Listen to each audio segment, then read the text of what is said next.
सवाल ये निशान है कि ये क्या इलेक्शन कमीशन करे। सारे इदारे हमारे लिए कहते हैं ना एक एहतराम है, लेकिन कानून से बालातर कोई नहीं।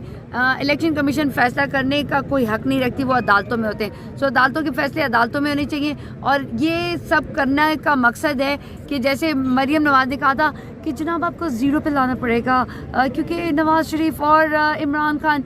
एक्सक्यूज़ मी, मरियम नवाज आप होती कौन है? क्योंकि आप कन्विक्टेड हैं और आपने तमाम इनका शफाफ चेहरा ये है कि ये अपनी जो करप्शन है उसके कोई आसार रहने नहीं देते। लेकिन अल्लाह कहते हैं अल हक और उस सच को लेकर आता है। आप ये जितना कुछ कर लें, आप खुद इंतखाबात से भाग रहे हैं। इमरान खान क्या चाहते हैं? इंतखाबात, लेकिन इलेक्शन कमीशन जो है वो देखिएगा आप इनके कागजात नामजदगी इमरान खान के लेके रहेंगे और हम इमरान खान को उनका हक दिलवा के रहेंगे। और इंशाअल्लाह जो हाई कोर्ट है, सुप्रीम कोर्ट में बल्कि इमरान खान साहब जाएंगे। और आप देखिए जैसे पनामा में कामयाबी हुई थी, इसी तरह इनको मुंह की खानी पड़ेगी। और मैं पूरे पीडीएम को चैलेंज करती हूँ कि एक भी पीटीआई का कारकुन जैसा आपके पूरे 13 जमातों में नहीं है।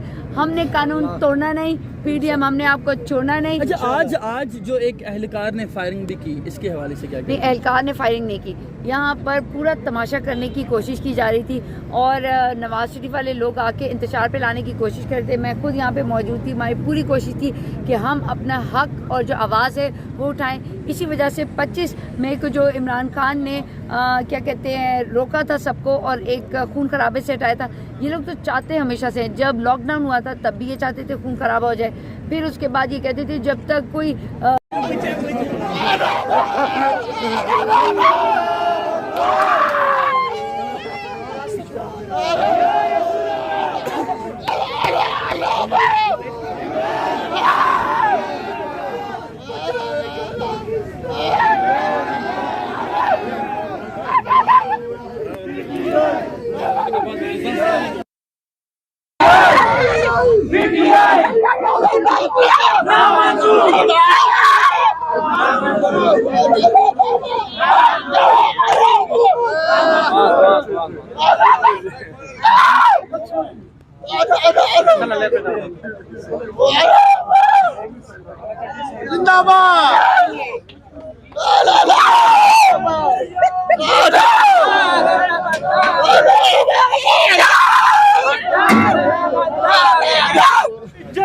तेरी जान इमरान खान, तेरी जन तेरी जान इमरान खान। अगली बारी फिर न्याजी, अगली बारी फिर न्याजी। क्या ला इलाहा इल्लल्लाह।